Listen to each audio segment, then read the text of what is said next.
That's going to be the battle royale then for the remaining weeks, months of this year. But it's going to be an uphill battle. As Orrin Hatch was telling Maria Bartiromo earlier today, and a number of politicians have been telling us over the last few days, just to sort out the differences, and they are ample, between various Republican factions, could take months.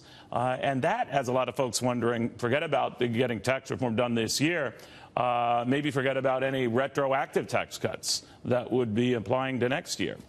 Again, way too soon to tell. Let's get the read from Charlie Gasparino, Politico, Capitol Hill reporter Rachael Bade, and economist Dan Mitchell. Rachel, let me begin with you and your thought from the people you talk to about the timetable for all of this. Assuming they can iron out a lot of these differences, even with the idea of a fourth possible rate. But what are you hearing? Well, there's a lot of jubilation right now. I have Republican sources who are at this GOP retreat where Paul Ryan and soon Mike Pence are going to try to rally the usually divided House Republican conference around this bill. A lot of folks saying they like what they're seeing and they're hopeful they can get this done by the end of the year. But the reality is that in the Senate, a lot of Republicans, including the #1 tax writer, they don't think that they can get a GOP tax bill through the Senate with 51 votes. So now they're talking about reaching out to Democrats. The president has made clear that he also wants to work with Democrats, and that's where that whole fourth income bracket might come in, because the president wants to be able to tell the Dems, I'm not going to reduce taxes on the wealthy. And if he's going to be able to say that, they're going to need that 39.6% to stay there, not decrease to 35. Or even to 37 or 38 or some of the other figures. Dan, one of the things that's come up, there are three Democrats you want to woo. You want to get Joe Donnelly of Indiana, right?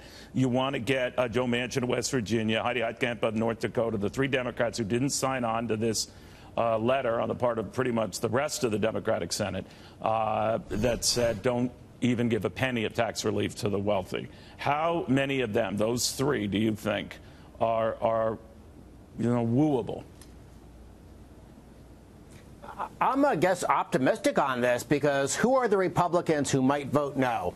Collins, Murkowski, and McCain. So that's three. That brings you back down to 49 from 52. You simply need to have one of those Democrats to get you to 50, and then Pence can be the tie-breaking vote.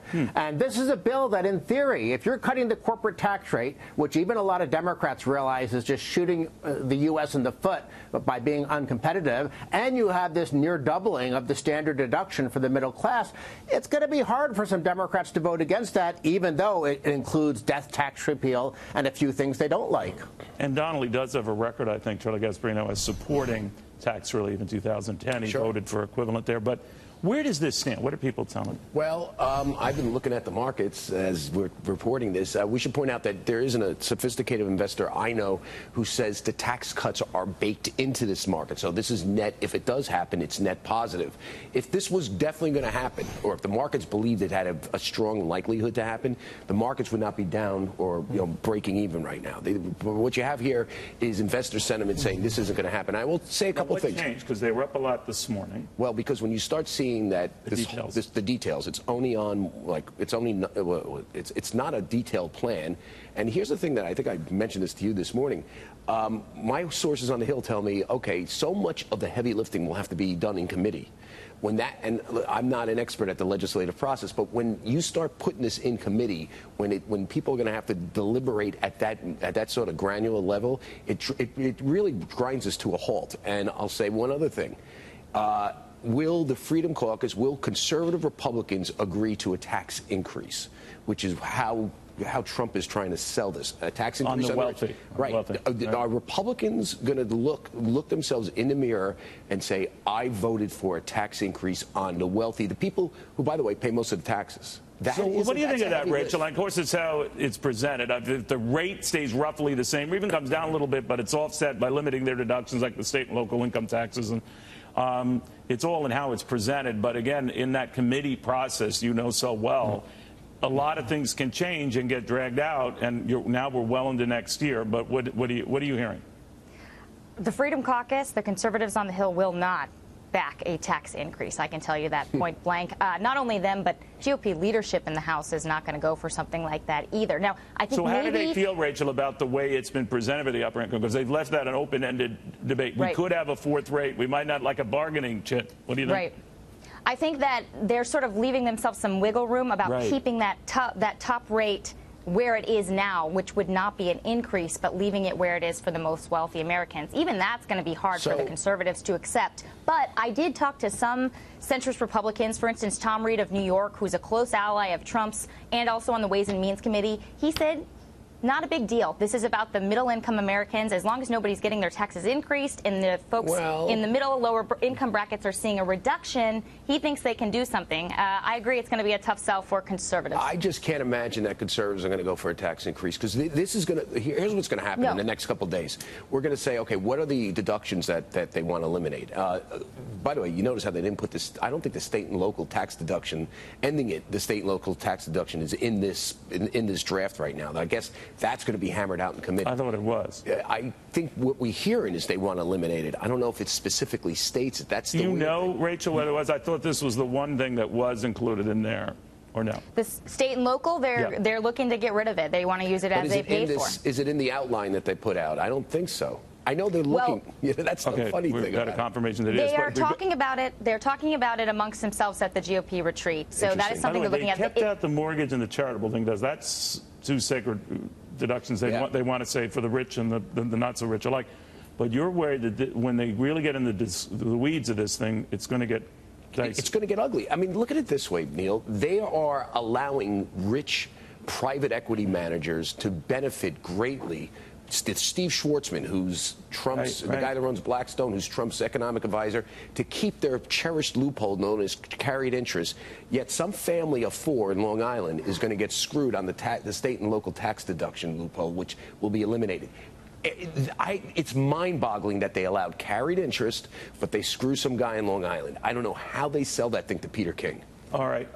Dan Mitchell, if you had to play this out, and let's say they're able to just get this approved by the narrowest of margins, the only question then would be when. If it's a next year event, how do Republicans feel about that versus a this year event? They obviously want to do it this year, but here's the real challenge. You're taking a big tax cut, and under the budget rules, in terms of what you can make permanent, you're trying to fit it into a relatively small, it's like trying to fit an NFL lineman into Pee Wee Herman's closer or something like that.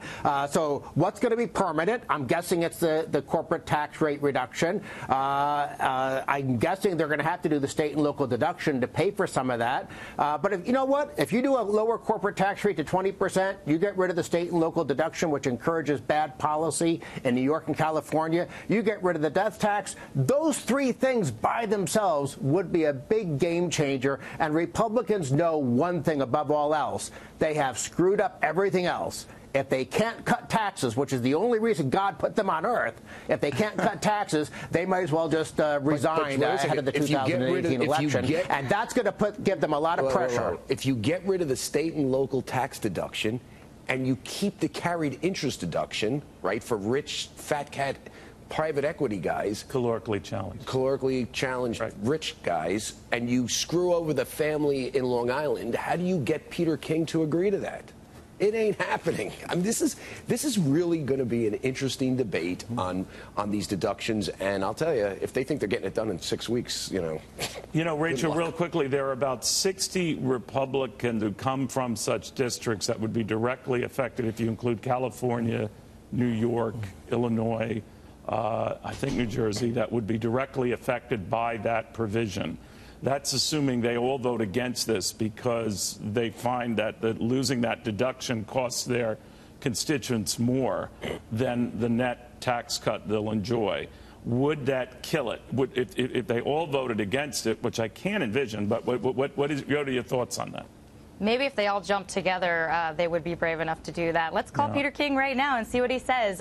No, I think that there's a lot of pressure right now to get this done. And I think that although there are a couple dozen Republicans from these districts who have the state and local tax deduction and who really benefit from that, if they're Republicans, leadership is going to be talking to them, probably already has been talking to them, trying to sell them on other parts of this bill. And they don't want to be the ones to block this, at least in the House. I do know that a lot of House moderates, they do not want to feel the weight of the president coming down on them, and especially after repeal fell through, right? When Republicans are really floundering right now. The logic would tell you not to be suicidal, but past history proves they're suicidal.